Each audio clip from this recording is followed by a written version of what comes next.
Ұлы отан соғысының ардагері, отанының от басқан майдангері.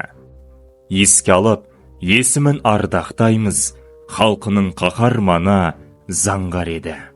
22 маусымы 41-дің, аш бөрідей тарихқа ұлып кірдің, тыныштықтың не екенін ұмыттырдың. Әкеміз оралып қан майданнан, еңбек еткен қайсарлы қандай адам, көз көргендер мықты еді деп еске алады, ұрпақ үшін бір түтіп жанға айналған.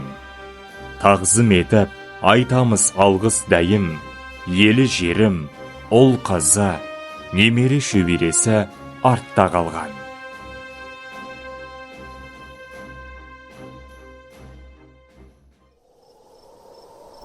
Ұлы отан соғысына қатысушылар, әкеміз бен атамыз